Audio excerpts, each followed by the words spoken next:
Виктор Осимхен перейдет в Челси. Лондонский Арсенал в поиске нового форварда. Пополнение в составе Ювентуса. Эрик Дайер приехал в Мюнхен. Обо всем этом и многом другом вы узнаете в этом ролике. А перед его началом я хотел бы сказать о том, что у меня есть телеграм-канал, в котором ты найдешь актуальные новости из мира футбола, а также трансляции матчей топовых чемпионатов. Ссылку я оставлю в описании. Руководитель Милана Джорджо Фурлани подтвердил новость о том, что полузащитник Раде Крунич в скором времени перейдет в Фенербахче. Ранее портал Кольцо Меркато сообщал, что игроком также интересуется московский Спартак. Да, сделка будет совершена, приводит слова Фурлани Sky Sports. Предполагаемая сумма сделки будет около 5 миллионов евро. Крунич защищает цвета Милана с 2019 года. Арсенал вновь изучает вариант с подписанием нападающего Ньюкасла Александра Исака. Об этом информирует Football Transfers. По сведениям источника, Арсенал, который нацелился на Исака еще в 22-м, возобновил интерес к шведу. Канониры понимают, что подписать игрока зимой будет сложно. Однако в будущем лондонский клуб хотел бы заполучить нападающего. Отмечается, что в его услугах заинтересован лично главный тренер Арсенала Микель Артета. Действующее соглашение Исака с Ньюкаслом рассчитано до июня 2028 года. Полузащитник Ювентуса Филипп Костич оказался в сфере интересов клубов из Саудовской Аравии. Об этом информирует La Gazzetta dello Sport. По сведениям источника, в зимнее трансферное окно Костич может сменить клубную прописку. Его трансфер в Саудовскую Аравию станет вполне вероятным, если оттуда поступит конкретное предложение. Отмечается, что туринцы после ухода Костича выйдут на трансферный рынок, чтобы найти сербу замену.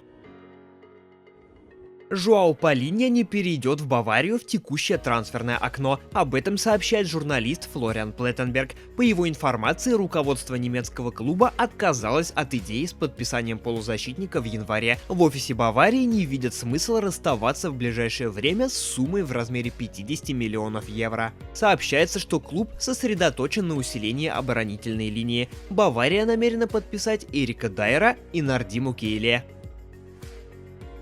Бразильский специалист Доривал Жуниор назначен на пост главного тренера мужской сборной Бразилии по футболу, сообщила пресс-служба национальной команды. Срок соглашения с 61-летним специалистом не уточняется. Ранее Доривал Жуниор покинул аналогичную должность в Сан-Паулу, который возглавлял с апреля прошлого года. Бразилец также тренировал Фламенго, Атлетико Паранаенсе, Сантос, Палмейрас, Флуминенсе и другие бразильские клубы. В качестве тренера он выигрывал Кубок Либертадорес и трижды Кубок Бразилии. Центральный защитник Лиля Тьяго Диалло в ближайшее время станет новым футболистом Ювентуса. Об этом сообщает Фабрицио Романо. По его информации, туринский клуб близок к оформлению перехода футболиста. Вчера между сторонами состоялась встреча, по итогам которой трансфер игрока уже неизбежен. Контракт Диалло с Ювентусом будет рассчитан до 2028 года. Сообщается, что подписание соглашения пройдет в ближайшее время. Футбольный агент Флорин Мане, представляющий интересы центрального защитника Раду Драгушина, высказался об отказе Баварии перед решением о переходе в Тоттенхэм. Ранее стало известно, что игрок отклонил предложение мюнхенцев, несмотря на более интересные финансовые условия. Не верится, что мы отказали Баварии. Раду договорился с Тоттенхэмом и решил сдержать свое слово. Мы до сих пор пребываем в легком шоке, приводит слова агента Daily Mail. Любопытная ситуация разворачивается вокруг бомбардира Наполи и сборной Нигерии Виктора Осимхена. Издание Daily Mail с уверенностью сообщает о том, что нападающий все-таки согласен перейти в Челси, но такой трансфер, скорее всего, состоится летом 24-го. Тодд Боули в соответствии со свежей информацией готов заплатить 120 миллионов евро, которые прописаны в качестве суммы отступных за футболиста. Также во время недавней перепалки с агентом Хвичи Кварацхелии Виктор Осимхен дал понять, что настроен на продолжение карьеры в Европе. Неманья Матич, который сейчас выступает за Рен, близок к переходу в Лион. Об этом сообщает журналист Экрем Канур. По информации источника, представители Олимпика ведут активные переговоры с руководством Рена. Ранее сообщалось, что Матич несчастлив в своем клубе и хочет прекратить с ним сотрудничество. Матич стал игроком Рена в августе прошлого года, перейдя из Ромы за 2,5 миллиона евро. Вчера центральный защитник Тоттенхэма Эрик Дайер приехал в Мюнхен. Об этом сообщает журналист Флориан Плеттенберг. По его информации, футболист прибыл в Германию для прохождения медобследования и подписания контракта с Баварией. Ранее стало известно, что мюнхенский клуб договорился со шпорами о полноценном трансфере англичанина.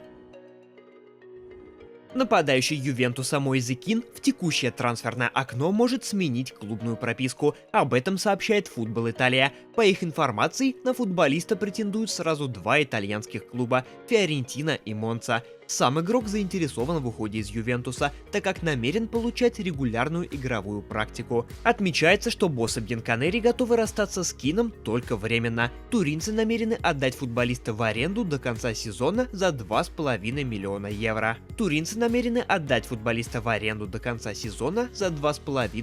евро. Дортмундская Боруссия в клубных соцсетях объявила о возвращении Джейдона Санчо. Футболист покинул расположение МЮ. Немецкая команда подошла к объявлению сделки по Санчо креативно. Вместо обычной новости клуб опубликовал пародию на официальный документ, в котором написано: отвечая на вопрос о ближайших планах на карьеру, Санчо заявил: «Я вернулся». Ранее сообщалось, что Боруссия будет платить треть зарплаты англичанина за полгода – 3 миллиона евро, а МЮ возьмет на себя 6 миллионов. Джейден будет выступать под 10-м номером. Айнтрахт работает над подписанием нападающего ПСЖ Уго Экитике. Об этом сообщает Экрем Канур. По его информации, франкфуртцы хотят взять 21-летнего футболиста в аренду. При этом в немецком клубе уверены, что летом им удастся подписать форварда на постоянной основе. Отмечается, что на игрока также претендуют некоторые английские клубы. Экитике выступает за ПСЖ с 2022. В текущем сезоне нападающий провел за парижан лишь 9 минут в матче первого тура Лиги 1. Сразу два одноклубника Криштиану Роналду по Аль-Насру в ближайшее время могут покинуть саудовскую команду. Об этом сообщает журналист Экрем Канур. По его информации, Эмерик Ляпорт и Секо Фофана могут перебраться в один из европейских клубов. За футболистами саудовской команды наблюдают клубы из английской премьер-лиги, испанской Ла Лиги и итальянской серии А. Оба футболиста перешли в Аль-Наср прошлым летом. Арсенал намерен до конца текущего трансферного окна решить проблему с нехваткой центральных нападающих. Об этом сообщает The Mirror. По информации источника, канониры заинтересованы в подписании форварда Хетафи Борхе Майораля. Лондонцы готовы заплатить за футболиста около 26 миллионов евро. Отмечается, что в подобном трансфере в первую очередь заинтересован Микель Артета.